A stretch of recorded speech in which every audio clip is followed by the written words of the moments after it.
Welcome to Stud Farmers. Our podcast guest today is Nitin Mathur. Nitin is the co-founder of 91mobiles.com. That's a gadget comparison portal, and Nitin has had a fantastic 11.5-year journey with 91 Mobiles. So welcome, Nitin. Thank you.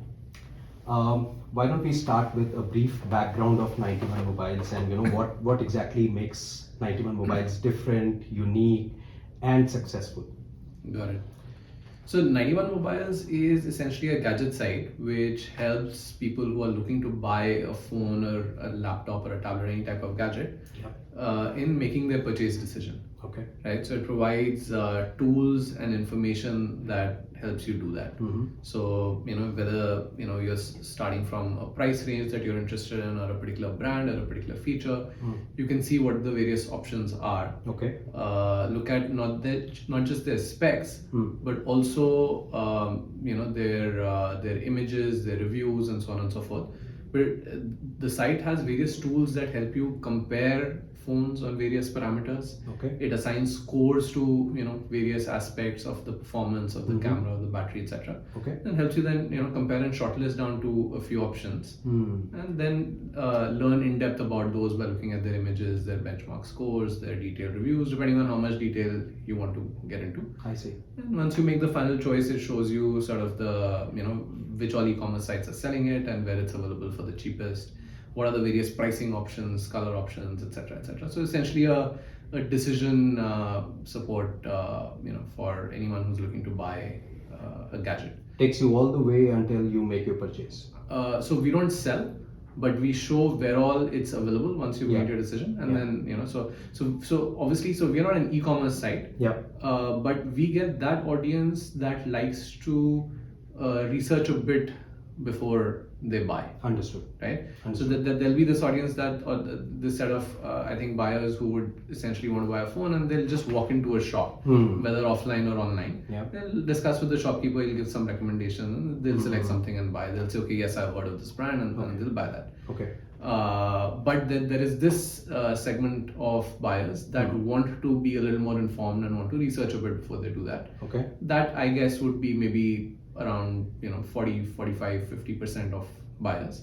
Those are the guys who come to us. So the site allows you to get as technical as it gets. Yes. Understood. So the idea is for us to demystify the specs and the jargon, so that it's easy to understand for anyone who wishes to understand it, even if he's not a techie himself. I see. Very interesting. So why don't we get back to 91 Mobiles in a little while, and take off from really where the journey started, where your journey started, your entrepreneurial journey. But I think to be talking about your entrepreneurial journey, I think it's important to first break down some of the decision points that you had to undergo to figure out how you end up starting 91 Mobiles. Sure. So why don't we take up your decision of going for a management degree? You have you've got a fantastic schooling, modern school. I think is India's Delhi's top 5 school, if I'm not wrong. Yeah, I think at least at that time it was. I think it still is. It still is. The name is pretty big. So after that, I'm sure you did pretty well at your boards. These were the good old times before CUET. All these kids are having to take CUET these days. But you had to score really well at boards to be able to score, to be able to get an admission into, I think Hindu was what, top 3, top 4? It still is. Yeah, probably still is. In so Delhi University. Yeah, so you got admitted to Hindu, and thereafter, what exactly was the reason that kind of nudged you towards CAT? Did you not get a job?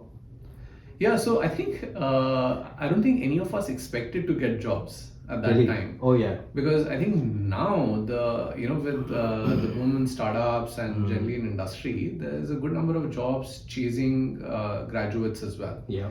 And obviously, you would know that other than engineering, all these Delhi University courses, they were not specialized courses. Yeah. So it didn't necessarily train you to do any particular job. It was just a filter that yes, okay, the person must have scored so much to get into this college and do this course, and that was it. Yeah.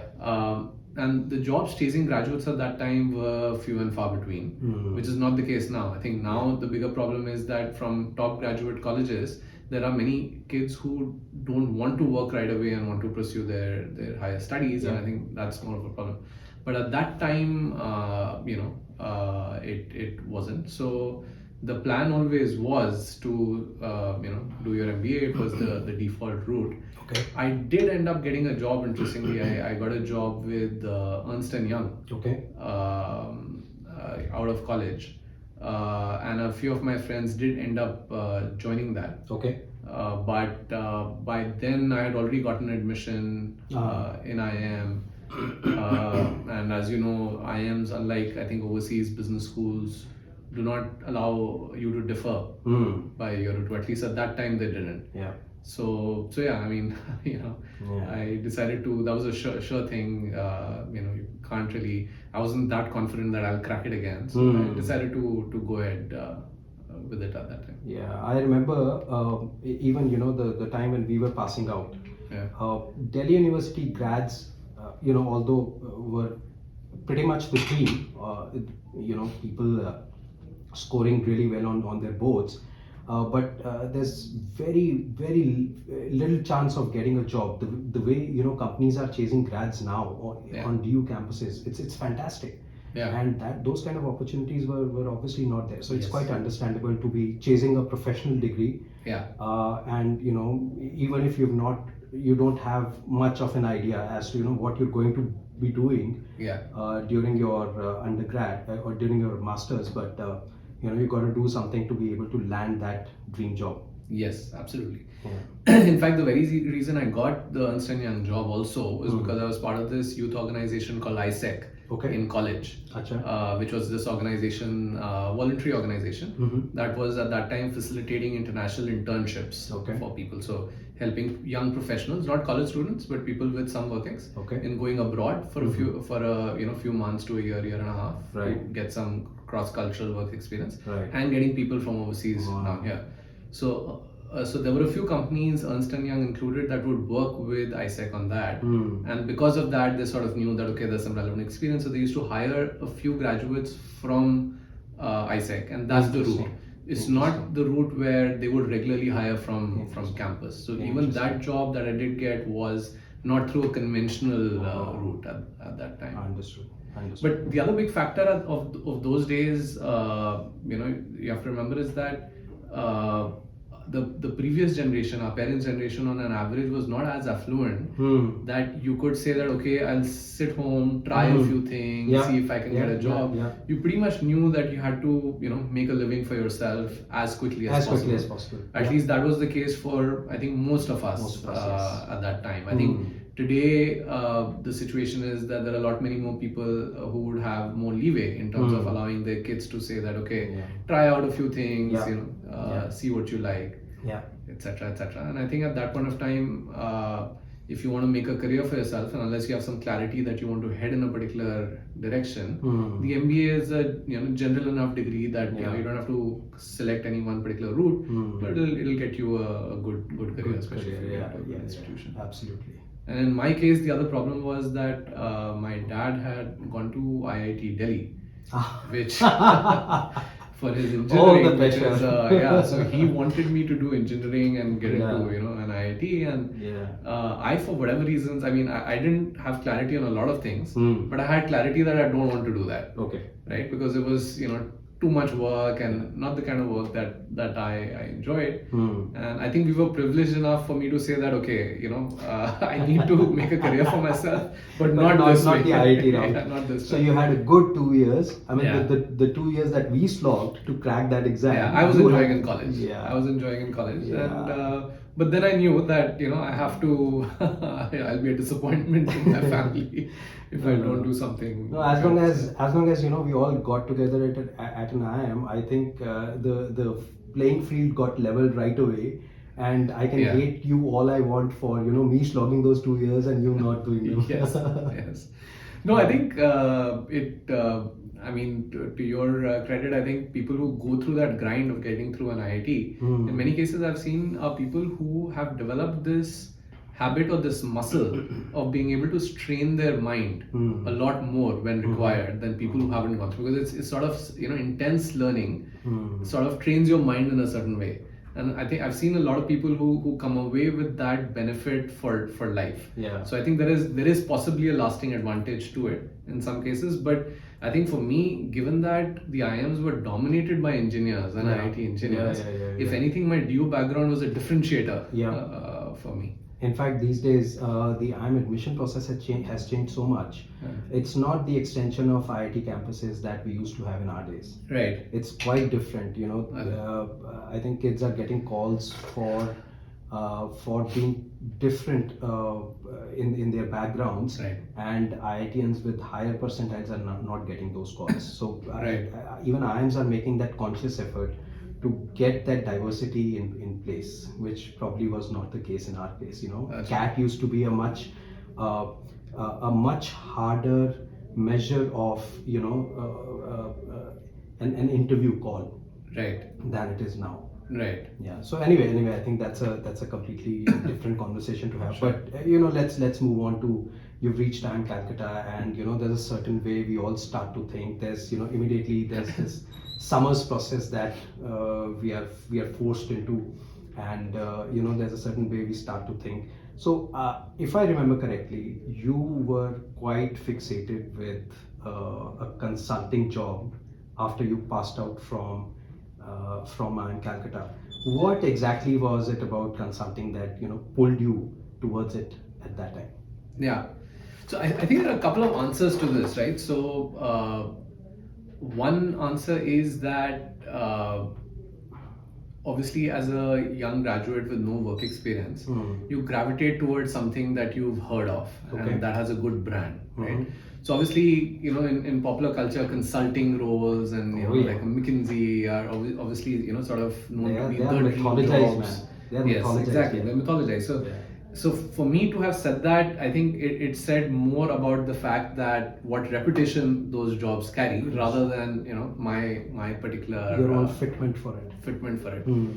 I did also feel that I do have a fitment for it, because remember, one of the problems getting in as a grad, and the reason why I said I chose the MBA, because I didn't have any particular affiliation in any direction that I want to go in a particular sector or do a particular kind of thing. So the MBA allows you to be a generalist.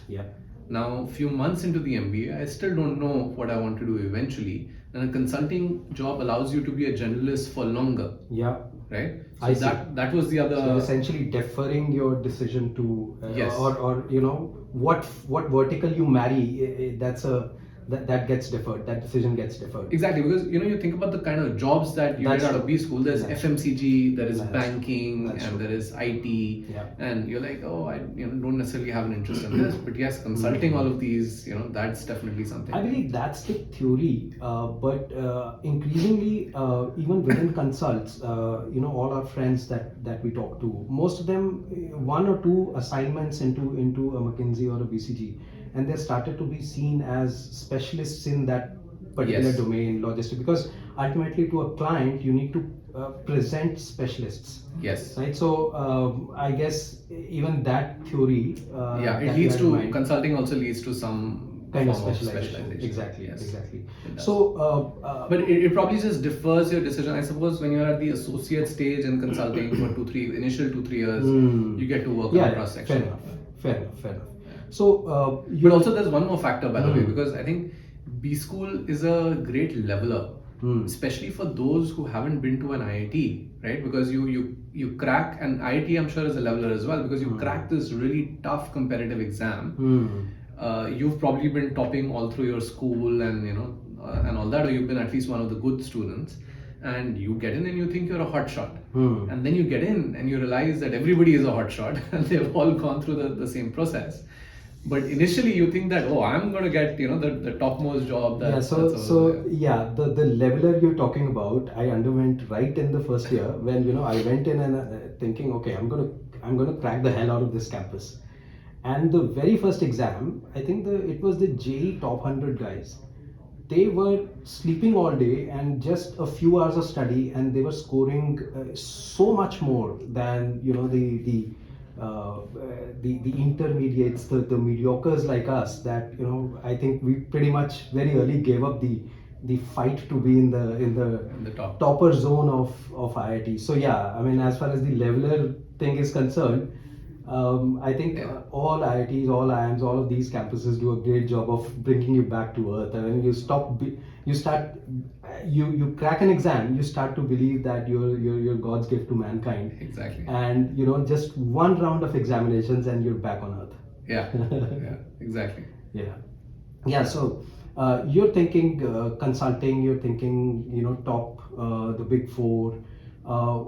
But I believe the job that you finally landed was investment banking job with ICICI Securities. Yes. How did that go? What was the decision process there? Did you for a moment think that, okay, let me grab this job, because that was the attitude on campus? Let me grab this job, but still try for consult, or that was it? Yeah. So I think interestingly, if you ask some of our other friends from B school, I think one of them loves telling this story, Ankur, that I told him a week or so before placements, and I don't remember this, but I told him a week or two before placements began that I will do any job, but I will not do a finance job.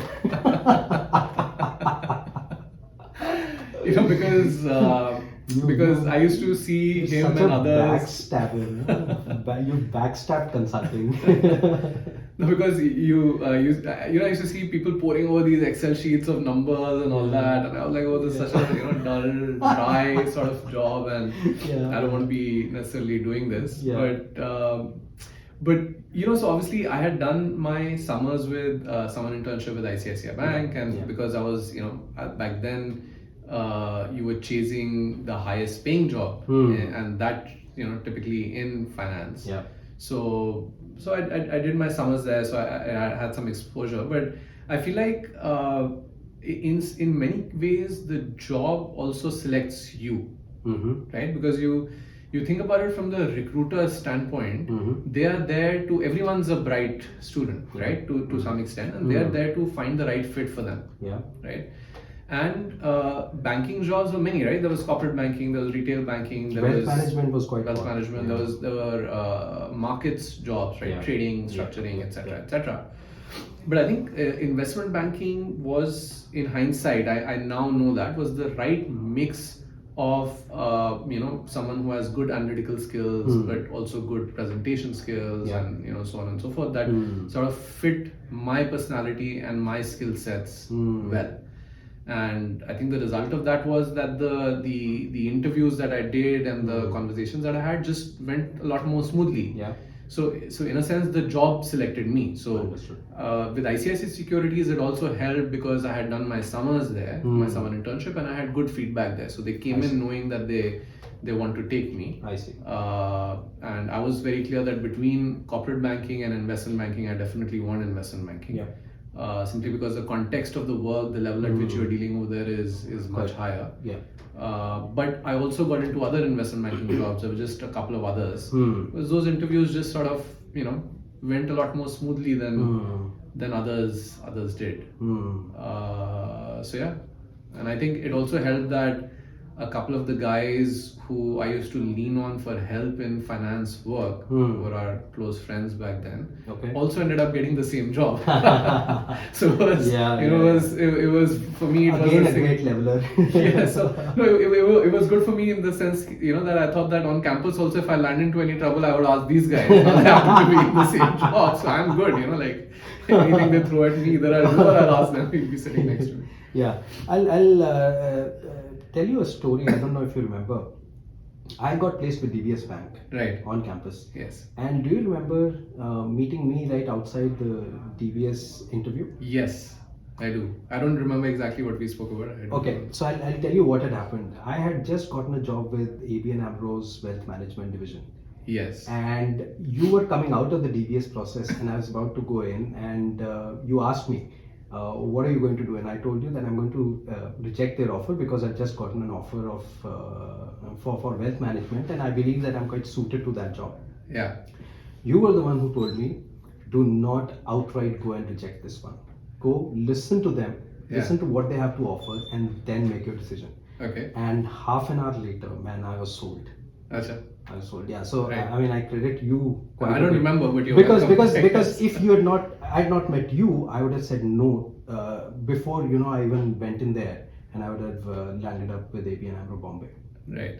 But Yeah, I think DBS took you to Singapore and yeah. I was the only recruit from the campus that year. right. Yeah, so it was quite good. The 7 years with DBS were quite good. Very Right. very fantastic experience. Right. Great. I guess you're welcome in hindsight.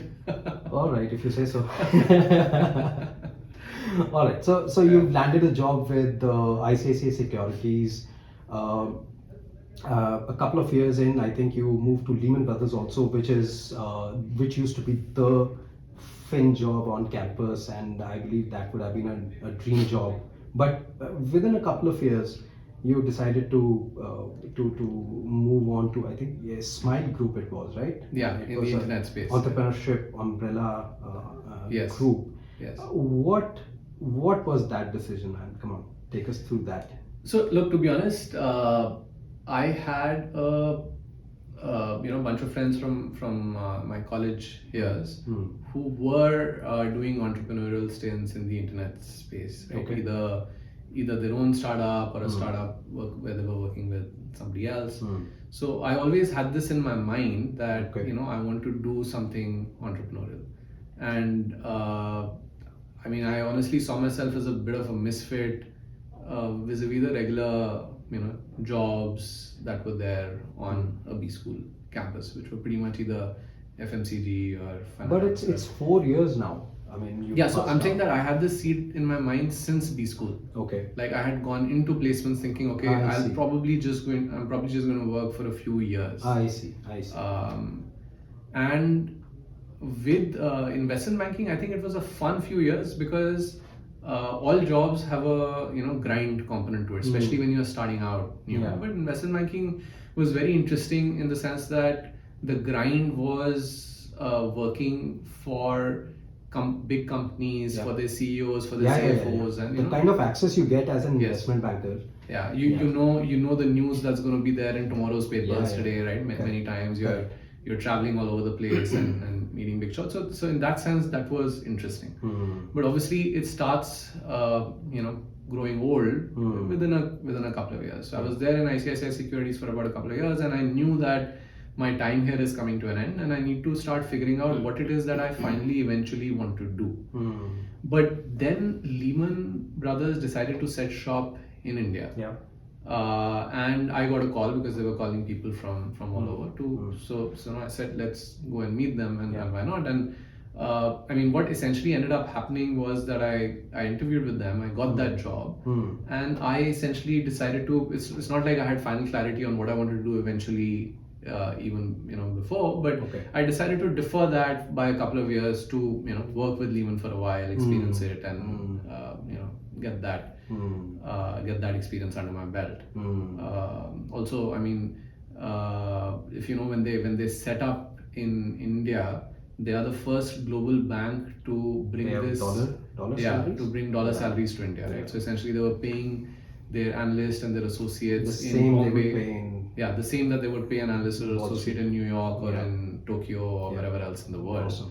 So eventually, it was also an offer that was impossible to refuse. Understood.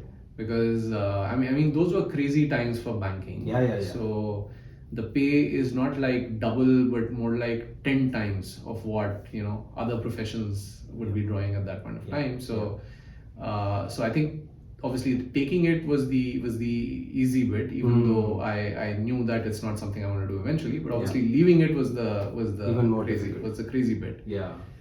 But in hindsight, it's a pretty extreme job, and I knew that I didn't want to do it, and therefore, within a couple of years, I knew it was time to move on. Right. Ironically, in hindsight, I feel like how did nobody try to talk me out of this?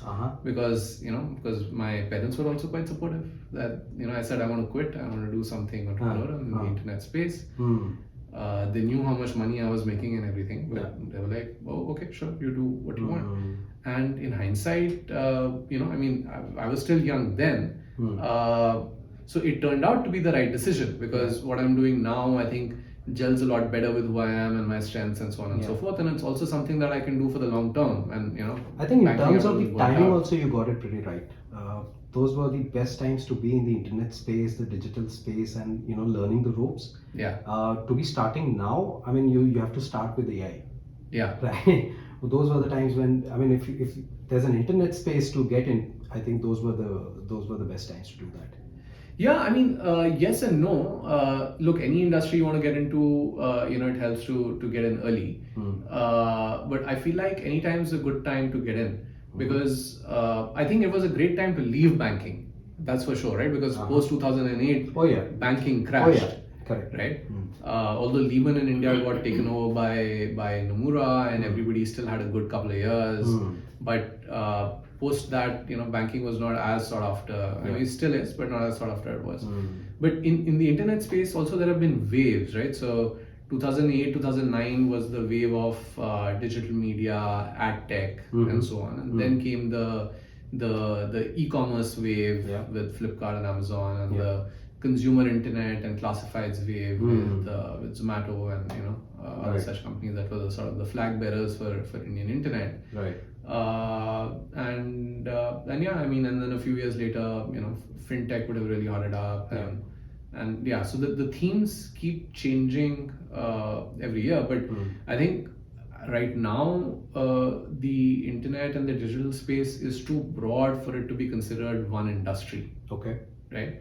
So there would be people who, let's say, would be in fintech for their whole careers, their whole lives, and that's a big enough space. And you would argue that it's potentially, its own industry and not really part of the internet industry as such. Yeah. So there'll always be some, theme or wave that's going to be big for the next 10-20 years when you start. And I guess as long as you're getting into that, you're good.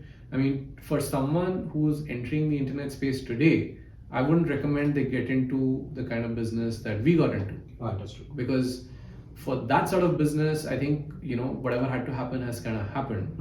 The players who had to make it have kind of already made it. Yeah. And the opportunity is not the same anymore, which is not to say that you can't do it, but there's, the reward at the end, the risk reward profile of that is not as great. You'd rather do something that's emerging today rather than that. So yeah, I think internet and tech is sort of like a euphemism for emerging industries, right?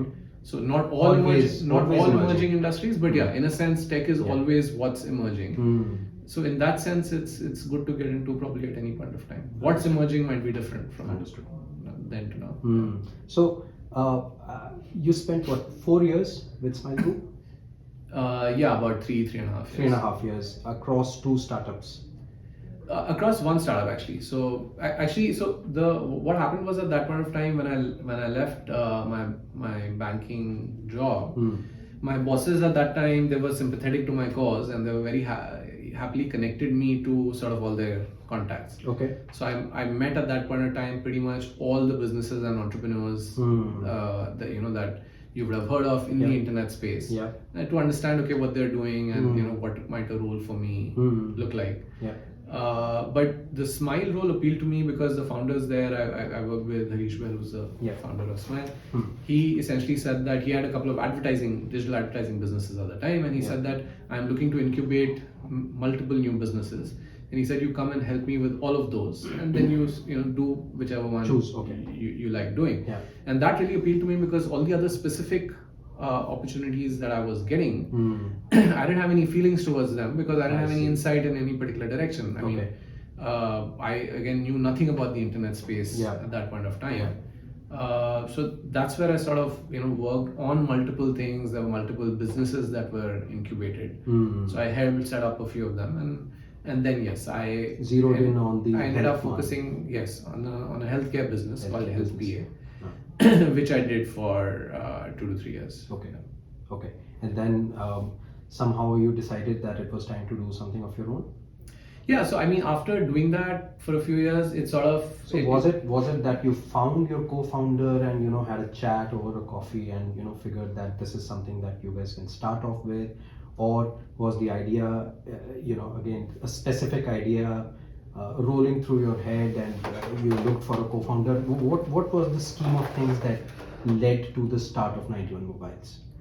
Yeah, so so the Smile Group at that time set up a number of e-commerce businesses, right? And it was the first wave of e-commerce in India, even before Flipkart and Amazon were around. Yeah, I remember Fashion and You. Fashion and You, Deals and You, Be Stylish was a shoe retailer. I think a lot of those eventually didn't survive, but I had a hand in the initial, like, the deal documentation, things like that. Like, I would help out with because of my background in banking. But I had a ringside view to what was going on over there, and while those businesses had amazing traction, operationally it was very messy, right? So there were sort of orders coming in, ERP systems weren't in place, so orders were being manually punched in, and returns were coming in, and there wasn't a great system to sort of show that that inventory is back in stock, and so on and so forth. So and obviously it's granted because the traction was a lot more than anybody thought it would be. Yeah, these days is so much plug and play. You get a logistics player, you get an ERP from the, you rent a room and you start an e-commerce play, right? But those days I can just not imagine manually punching each and every order, managing returns. Would have been crazy. It was really messy. So. And good messy, I suppose, for that time, right? Because the happy problem to have at that point, but obviously it created issues. But for me, I saw all of that happening, and I said that consumer in India is definitely going to take off, but the e-commerce companies are going to, for a while, be solving these issues around logistics and supply chain and deliveries and all that stuff. So who's focusing on the helping users decide what they really want to buy, right? And I figured that I want to work on a product that helps people do that. I see. Because the e-commerce guys aren't going to do it for a while. And if more and more shopping is going to move online, then people need platforms that will help them. I see. So you moved into the decision-making space of things rather than fulfillment of fulfillment space. So that was my inspiration to do it. And I think first time in my life I had something that I did want to do, right? Because the conversation so far, it's always been that I didn't know what to want to do, so I went for the option which didn't need me to pick. But this time sort of I was clear on this, and so I started meeting people, discussing this, and so on, to sort of figure out how to I quit my job, and that was anyway supposed to be sort of a gateway for me to figure out what I want to do on my own. And now that I had it, I started trying to figure out how to do this. Right.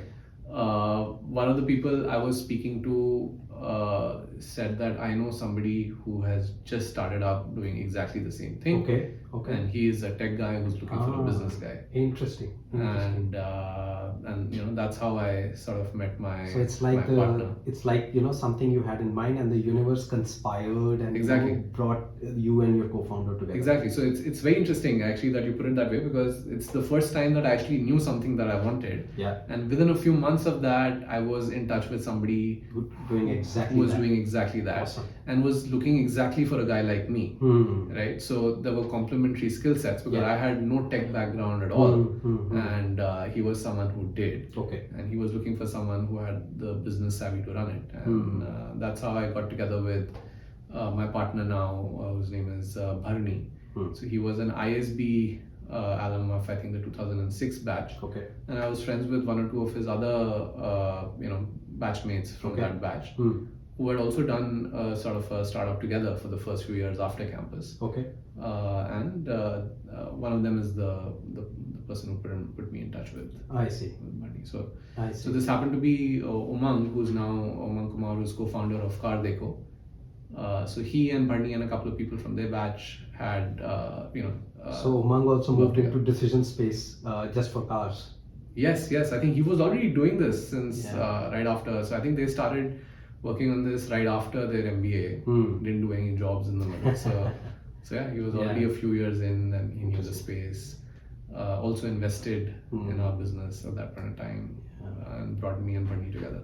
Interesting. So, before we get deeper into 91 Mobiles, in hindsight, what do you think makes partnerships click? So, for you, if I were to find an equal, or were to find a parallel, it's more like an arranged marriage with your partner. You know, you Yes. did not know each other beforehand. Yes. I mean, it'll be completely different if you and I were to decide to, start, because we know Yes. know each other from non-business histories, our respective histories. But in this case, this was more like day one, you're talking business. Yes. So you mentioned complementary skills, and I'm a strong believer that partners, co-founders should have complementary skills, because Yes. if there's a skill overlap, then there's fight for turf. Yeah. Once I think the thing starts to grow big. But apart from complementary skills, do you think an overlap of vision, or how big you want to scale, things like that? Some of those intangibles that need to align. I mean, are those the astrological stars in this marriage to make this a success? What do you Yeah. think makes your partnership click, and what would you recommend to any guys who want to start out fresh to Yeah. look for in their co-founder? Right. So I think, obviously, great question. I'm not sure if there is any one right answer to it, but your values definitely need to align, right? Look, to be very honest, back in that day when we started off as entrepreneurs, we were probably not as savvy as guys who start off today, who have a lot more material and popular culture, sort of already telling them what they need to do. So we don't necessarily. So in a lot of cases, the for entrepreneurs of our era, and I know this for a fact, when somebody asks them what was your vision when you started, right, there was actually not much of a vision when they started. All of that comes in sort of hindsight. You generally see an opportunity and you sort of go after it without really looking at what the market size is and so on and so forth. So at least and for then the execution gets fit into the theory. Yes, exactly. And then later the most common story people come up with is that one day I was shopping for this or trying to buy this and I had a bad experience, so then I ended up starting it. It was the most And I common started story. it in a garage. Yes. So I think a lot of that is force fit. But yeah, back then we just saw that yes, there's an opportunity to do this, and let's do it. So even if you do start with a vision, obviously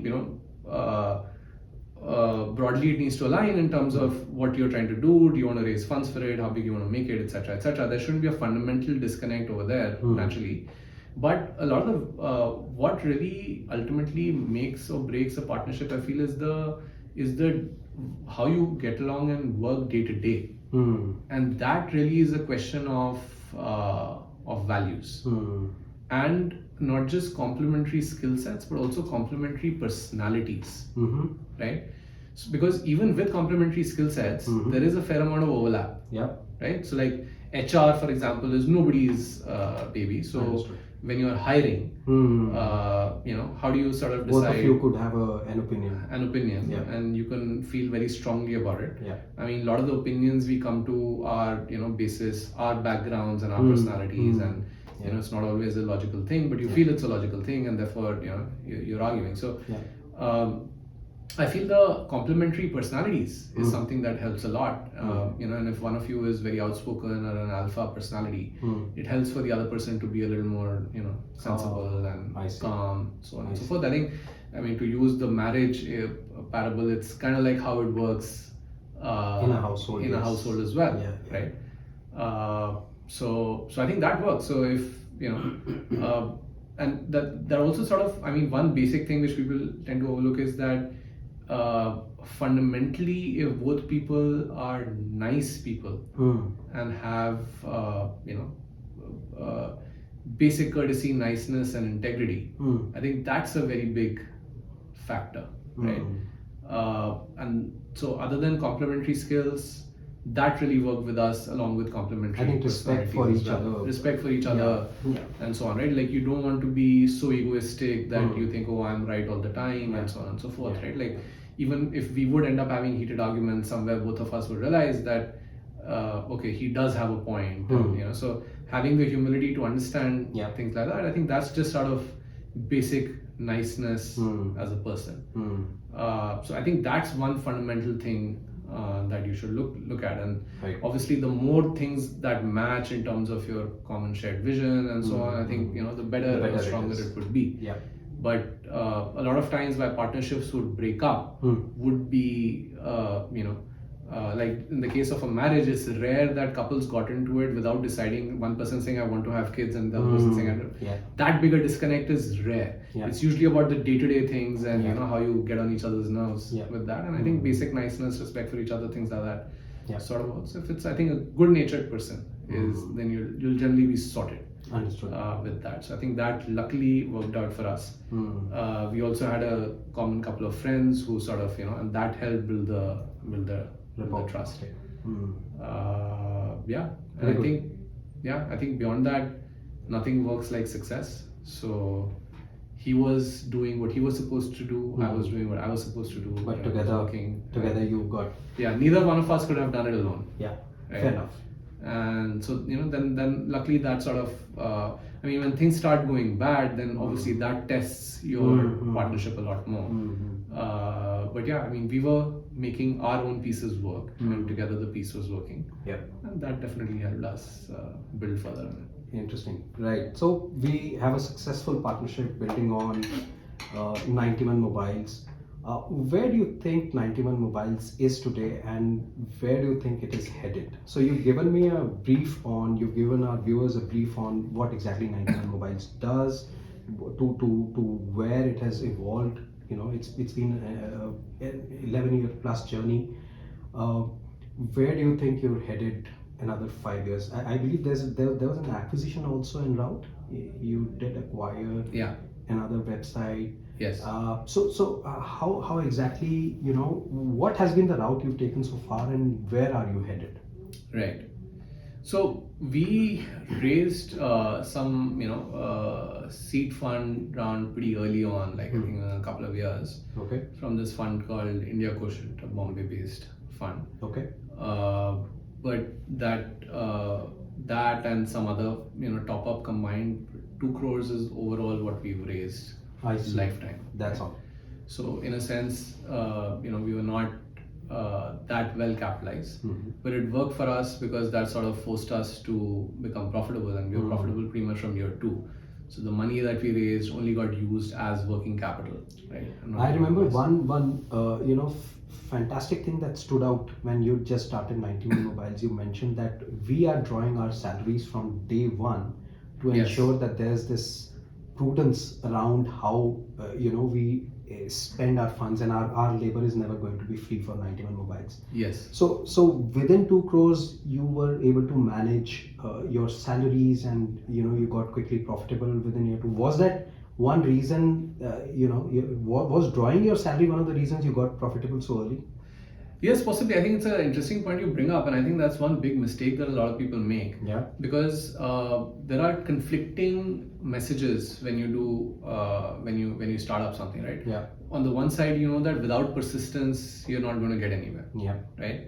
And then on the other hand, if something is not working out, and you spend 5, 7, 8, 10 years of your life doing it, that's potentially the definition of foolishness. So how do you come out of the other side? Yeah.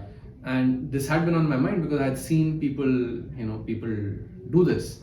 And so my solution to this was, and I feel that I think this should be a best practice for everybody, that you say that you put a number to what it is at a very minimum that as a salary you should be drawing from your business. Right. And your business should be able to afford that before it affords anything else. Okay. It's the same principle as put the oxygen mask on yourself before you put it on others. Right. And unless you can do that, then how do you even have the long-term staying power and to be persistent in the business? So we decided on, I think, $1.5 lakh a month or something that would go up to 2.5 lakhs when we reach certain revenue milestones. Right. And and I told everybody involved that this is not just about the money, and it's about the practice that we are setting. So we actually invested that much, our 1 year or 1.5 years salary upfront. Right. And said that, so I'm just taking back the money that I put in, but this should continue. Yeah. And the business by that point should be able to afford it basis the revenues. Yeah. So I guess you end up doing what you focus on doing. So we were able to grow revenues enough that even with a small amount of funding, we were able to make our salaries and our payroll and hire and grow. I feel like that should be sort of a best practice for all people everybody. starting. Yeah. because if the business is not letting you be comfortable within a certain time frame, then it's a tough one. You don't know where to stop the pain. Yeah, and it's not just that. I think it's a question of discipline, right?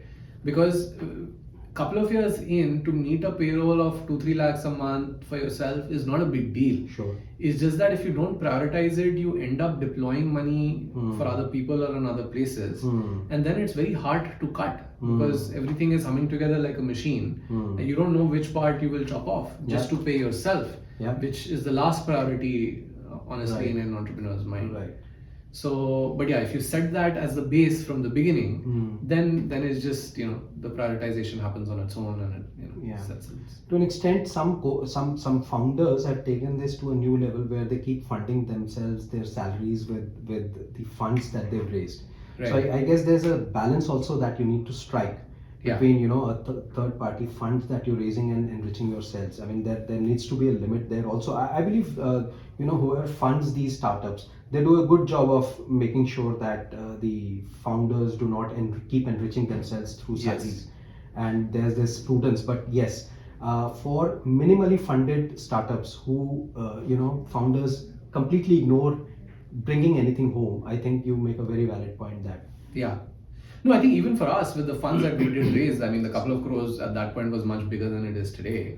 So I think we were clear, our investor was clear that you're not going to draw any salary more than 1 lakh a month or so from the funds that we are putting in. So they were clear of that. So I think that guardrail was there. That whatever salary we draw or any increment that happens either needs to be approved by the investor, or it should only be done if the business can afford it without dipping into their funds. So I think that's fair. Perfect. And I think that's a very perverse incentive that I think some startups fall prey to, or some founders fall prey to. Where but I think part of the problem also is that I mean the word startup is a very broad term, and a lot of the advice that's out there focuses on, we can talk about this a little later as well, focuses on the hyper growth VC funded high scale $1 billion startups, right? But a large number of companies out there, that necessarily don't get as much coverage or press, or the case studies don't get written as much about them, are the ones the 20 crore, 50 crore, 100 crores revenue sort of range, which are not and which are not of that nature. And the best practices and the learnings are very different for this from, nature of business from those, and that nature of business. So what applies there doesn't necessarily apply here. And I think part of the problem is that when you're getting into an opportunity, you don't know if it's going to turn out to be a 50-100 crore opportunity or a 5,000 crore opportunity. People can make all kinds of claims that this is a $1 billion opportunity, reading a McKinsey report on McKinsey industry report, but finally when you're a few years into it, you'll see whether it can become that big. And even biggest companies go wrong in making such bets. Right.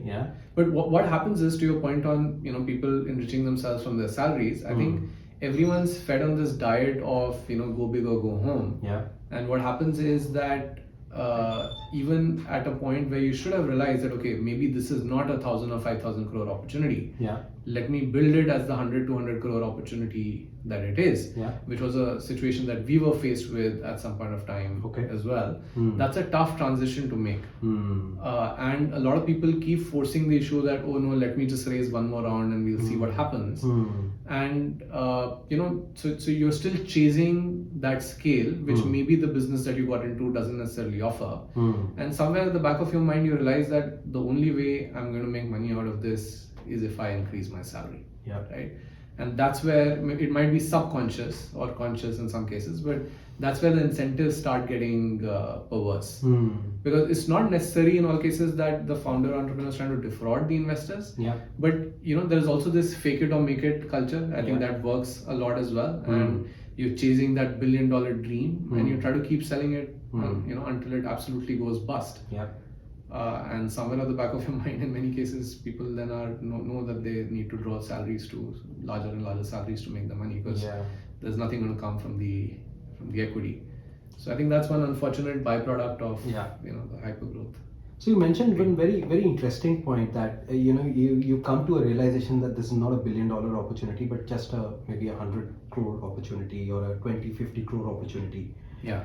And you mentioned that you were faced with a situation like this where you probably realized that 91 mobiles is probably not going to become a Flipkart.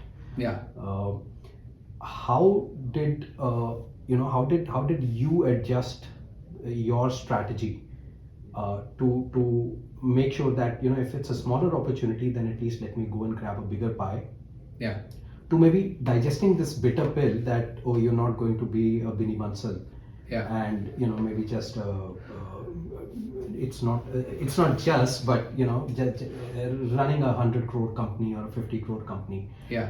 And how did you manage your investors? Because I'm sure when they came on board, Yeah. the opportunity seemed to be a unicorn level opportunity, but then it turned out, and how does being honest with the investor work?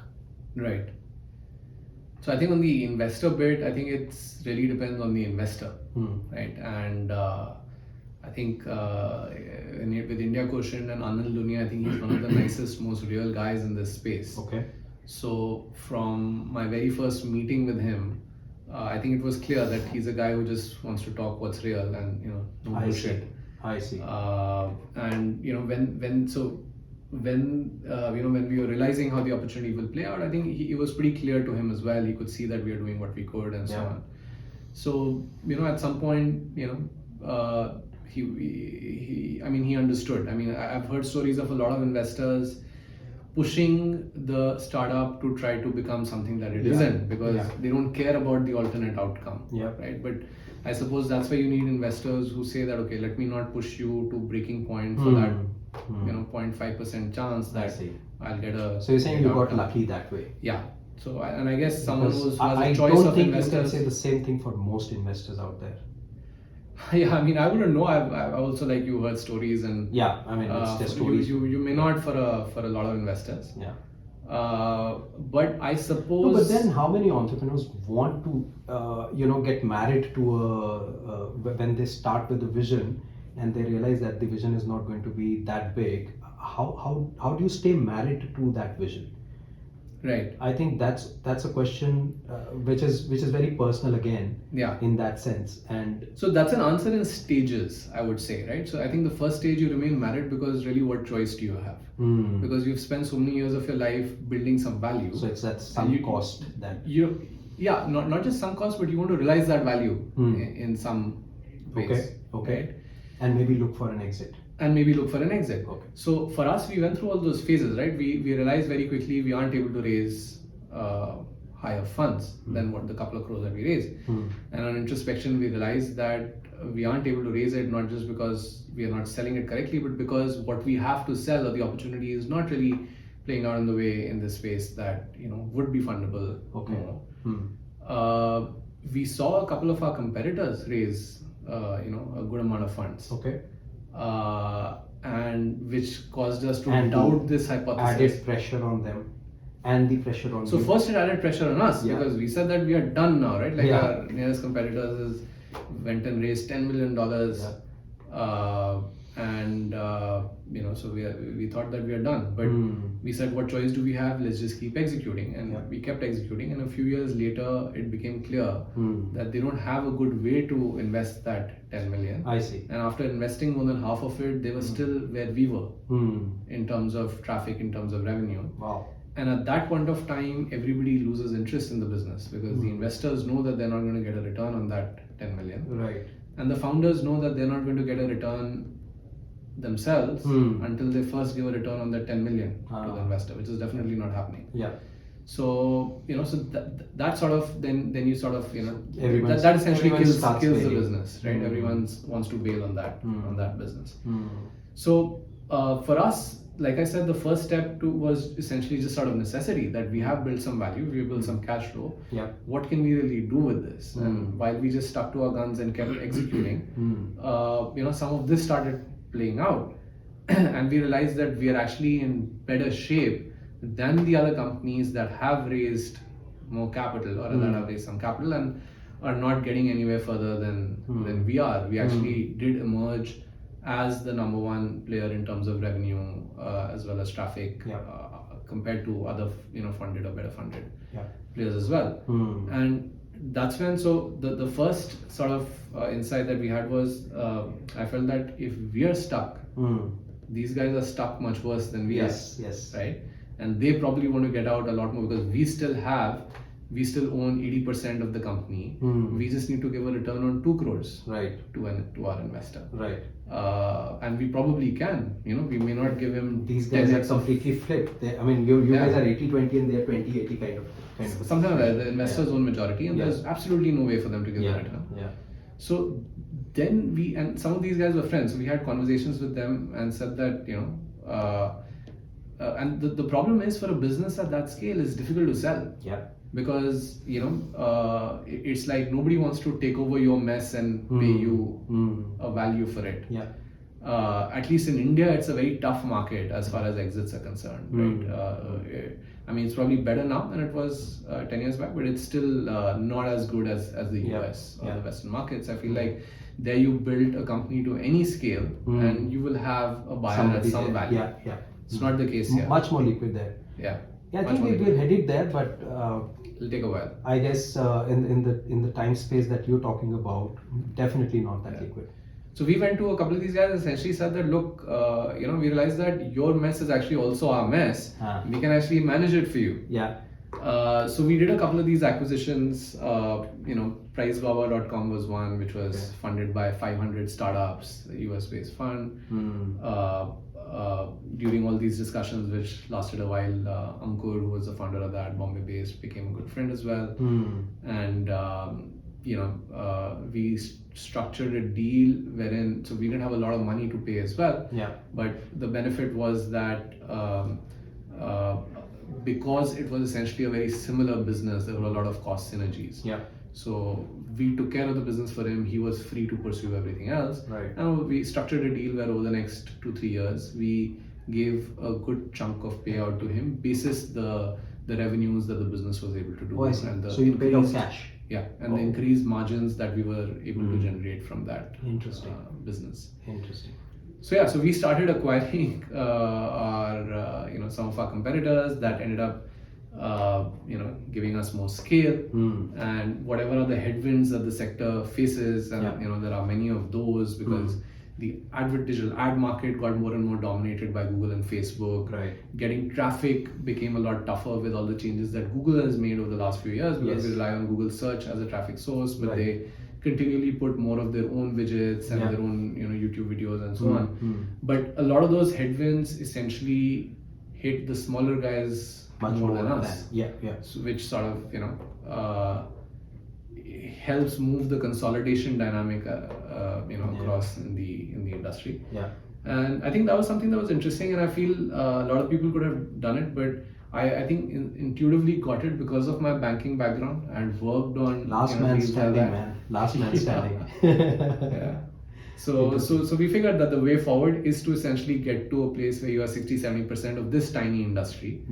And that's the path that we did get on. So I think so that sort of worked out for us, and then I think ultimately with time and with age, you also realize that the reason that you were so frustrated and dissatisfied in the first place with where you had reached was probably because you were chasing that unicorn dream which has been fed to you by popular culture. And that is not necessarily your dream. What sometimes I imagine if somebody were to tell me when I was still in school, if somebody was to tell me that you'd be here in so many years, I would have taken it right away. But you keep growing, you keep meeting up with more people, you keep reading up more and more about all of these stories, Steve Jobs, and everybody wants to be a Steve Jobs or a Bill Gates, and you're not sad. I think that's a core thing to do. Maybe is to sit back, imagine yourself 20 years ago, and what would you have taken? And if you're there, come on, man, take a deep breath. When we were graduating in 2005, the average salary getting out of an IIM was 6 lakhs per annum. And I remember clearly because I got a little more than that. So I was happy that I did better than I was getting. Right? So even accounted for inflation, I think most of us should be very happy with where you're today. But I think the pop culture around startups messes with your mind yes, to the point where, and you meet people and you start realizing this, because I have friends who would be a lot more successful than I am with the startups that they have, but they're still dissatisfied because they have some other role model who's still done look up to, something else. And then I mean, if you hear the biggest success stories like a Flipkart, for example, in the Indian context, where the way that it ended with the Bansals having to leave and them essentially having to sell because they needed to give their I'm sure that didn't end. The competition with Amazon was still very stiff even when they got there. So they were probably not relaxed even then when they exited, right? So you feel like you realize that if even they don't have it easy, then it's just the journey, right? It's never going to be that you've reached the end where it is, and it's essentially about enjoying the journey. And then you start realizing that, look, I have a lot of people, when you start out you want to become an entrepreneur, you feel like, okay, let me do this so that I set up some cash flow so that I don't have to worry about where my salary is, and then I will do whatever it is that I want to do. Correct. So we realize that the question for us is the latter, because we have a business running. Nowadays, the question for us to decide what is it that we really want to do, without chasing essentially a dream that's been sold to us by pop culture. So I think it happens in phases, like I said, this realization, understanding, and how to leverage it. And I think now we are in that zone where we really value what we have, what we've created. So we are reaching about a 50 crore revenue scale this year. We are profitable. A year or two back, we were able to buy I'm sure out. margins are fantastic. Well, they're decent. Couple of years back, we were able to buy out our investor, India Quotient, give them That's good. Give them a decent return, not the best in their fund, but probably not better than their average. Not zero, not the worst. So and now we have a plan to a 3 to 5 year plan to grow from where we are, from 50 crores to about 200 to 50 crores. Doing the same thing within the group, right? There are new things that we started, so there'll be a new product, there'll be a new offering, there'll be new markets, and a combination of these things. There's a plan that we made to sort of get there. And I think in India, with the capital markets opening up, there have been instances of tech companies, digital startups who have gone IPO recently with revenues of 80, 100, 150 crores. And I think increasingly, as that starts becoming a little more the norm, the market will support that. And that's a great value unlocking. Start as a small cap on cap markets. Yes. I think it's a great value unlocking thing. And I mean, for I think a lot of us, me included, there's no dream to retire in 5 years, 10 years. We enjoy the work. So I think that's the next 15, 20 year or longer stint that we'd like to play out. Look at us talking like two middle-aged men. Good one. Hey, I think one question that we cannot do without this generative AI, theme reigning all around us. How do you think that changing your business or helping you evolve your business? How do you think that's going to play a role? Sure.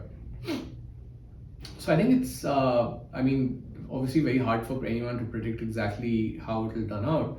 But a couple of broad themes that I'm sure will play out is, one is that it's going to be potentially a massive efficiency driver for a wide variety of businesses, including ours. And the ones that don't use it as an efficiency driver will become obsolete. Fair enough. Pretty soon. So, for example, the way you would write an article, right? So the age-old thing is that, let's say, we are writing about news, about a device that's launched today, or a upcoming sale that's coming up on an Amazon or Flipkart or whatever. Historically it would be one writer, he would go and research, and one guy would write 3 or 4 stories in a day, and then Another the guy would writer who proofread edit it and all that sort of stuff. Sure. That workflow has to be completely dead. disrupted. Yeah. So because you can gather the facts a lot more efficiently. Yeah. You can write the story a lot more efficiently. Yeah. You can edit and proofread it a lot more efficiently, all using tech. So it sort of raises the question about the modern day writer, what his skill needs to be. And a lot of it needs to be to sort of, figure out what the right story is and present it in the right context. So a particular phone came out with a certain number of certain specs, etc. But what does it really mean? Is it a good buy at that price range? Which are its competitors? Is that and the other? There's a lot more context and value add, which would be the job of the writer. So I think things were moving in this direction a little slowly, but yeah. We were looking at these chatbots and whatnot, but suddenly with ChatGPT, suddenly everything has exploded, and suddenly. So this is, what you just mentioned, writing stories. This is more text-based content generation. There's also visual content generation. There's also, code generation. Impacts on code generation. There's also impact on other workflows. Yeah. Specifically, the way the work that you do. Where exactly do you think GenAI fitting in the next couple of months, couple of years? In terms of in how your our sector workflows, is headed? yes, in specifically your workflows. So where I'm coming from is, if I were to do a case study on, if let's say I were to be a consultant to 91mobiles and suggest ways of how GenAI is going to improve your workflows. Yeah. What exactly are those 2 or 3 or 4 specific areas that you're looking at to reboot in the next couple of months, couple of years? Right. So I think, there are a bunch of areas which would be standard for a lot of companies, like I said, in content creation, in coding. Yeah. All that's a given. All that sort of stuff. Yeah. But one of the very fundamental core things is this, that a lot of basic information is and will increasingly become commoditized, right? So if you're looking for which phone to buy, right. basic information like what the specs are, how does it compare with a particular other phone, I think a lot of this is commoditized, is going to become increasingly commoditized. Right. So you have to look at fundamentally what is the value that your business is generating, right? What is the value that we are generating, and we have to answer that question, I think, very convincingly. And I think for us, a lot of it is about generating content and data points that can potentially help power AI-powered bots that might in the future answer these questions. Okay. Right? I see. So let's say if you were to ask, let's say all of search is AI driven in the future, and you ask the bot, okay, these are the 2-3 options of phones that you gave me. Right. Which one might be the best in terms of battery, or which one has the best camera? Now there is no there's no ready data set that will really give a good answer to that You question. probably have that data set. Yeah, we have a lot of You that. have a lot of data, right? What we have to do is essentially double down on building that layer, because that is really the IP. Yeah. Because even if I don't think they will, but let's say even a lot of sites become obsolete, the AI models will still need sources of data to answer, right? If sites start going out of business, where are they going to get that data from? So whether it is something that you provide on your site, or you provide not on the site and otherwise as a partnership or something, but the intelligence that you are generating, you have to be very clear in a business like ours about what that is, and invest a lot more in that. I see. Fantastic. Yeah. Fantastic. So I think that's the core area, and I think then there are a lot of other things around. There should be no space for a bad quality coder in the team anymore, because your AI model can write the code. So it needs to be about someone who can extract what he wants, and your AI bots are going to do your SEOs and what have you. Yeah. That's super awesome, man. A lot of the basics, at least. Yeah. No, I guess the speed at which things are evolving, I'm quite sure from simple chatbots to suddenly GenAI, wasn't it overnight? Suddenly we found out that there's GenAI. So from basic code to I think advanced level coding, I I think there's one morning we'll wake up and it'll be there. Yeah, I think it's quite possible. I think at this point, I mean, you can apply common sense and say what will happen and what will not happen. And that's probably going to be correct. But given the couple of leaps that we've had so far, you know that there will be a couple of advancements that defy common sense as well. Then you'll suddenly wake up one day to those. And it's there. So, yeah, man. Hey, great talking to you. Thanks for your time. I'm sure our viewers have had a lot to think about. Thanks to your career journey and the, what 91 Mobiles has achieved, your partnerships,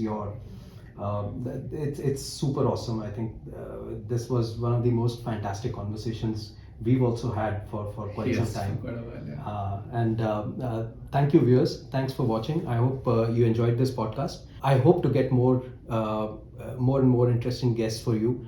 Hopefully you like this podcast, and I'll see you soon. Thanks. Thanks so much for doing this. Thanks, man.